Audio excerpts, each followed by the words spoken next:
500 মুরগি পালতে কত টাকা খরচ লাগে? 500 মুরগি পালতে কত টাকা খরচ লাগে আজকে আমি আপনাদেরকে লেখে একবারে প্রমাণ দিয়ে দিব যে 500 মুরগি পালতে আপনার কত টাকা খরচ লাগবে আর কত টাকা লাভ হবে।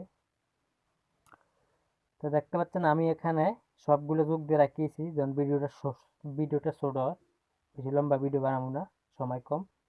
তো এখানে সবগুলো যোগ দিয়ে রাখিয়েছি। 500 মুরগি পালতে কি কি এখানে প্রয়োজন দরকার। তো 1 নাম্বার হলো 25 বস্তা খাদ্যের দাম হইল 85,000 টাকা। 3,400 টাকা দিচ্ছি, তো এখানে আমি 3,400 টাকা বয়া দিই। 3,400 টাকা, এটা হলো খাদ্য।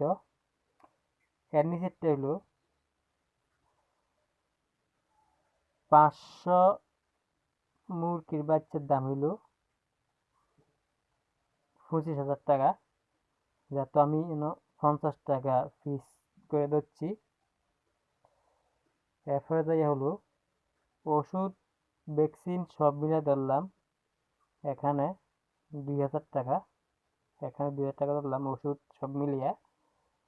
এরপর আপনার কারেন্ট বিল ধরলাম 1,000 টাকা।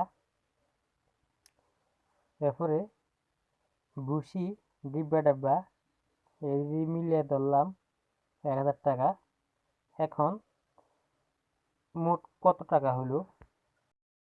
এখানে মোট হইল আপনার 1,14,000 টাকা মোট হয়েছে।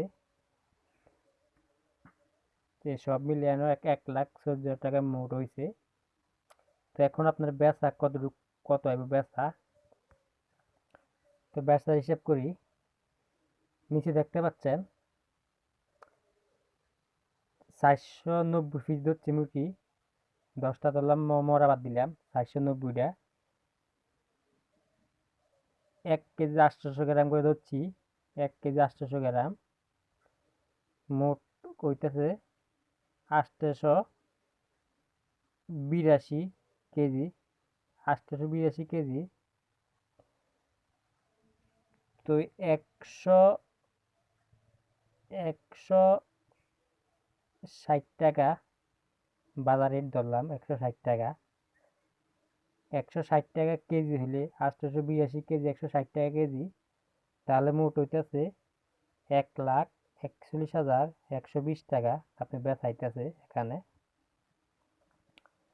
তো এখন আপনার হিসাব করেন 1,41,120 টাকা বেচাইতেছে 490 পিস মুরগি 882 কেজি হলে। আরো বেশি হইতে কম হইতে, আর আপনি যদি মুরগির বাজার একটু কম থাকে তাহলে আপনি লাভ আরো বেশি হইব। তো আপনারা বেকার বসে না থেকে 500 মুরগি দিয়ে শুরু করেন।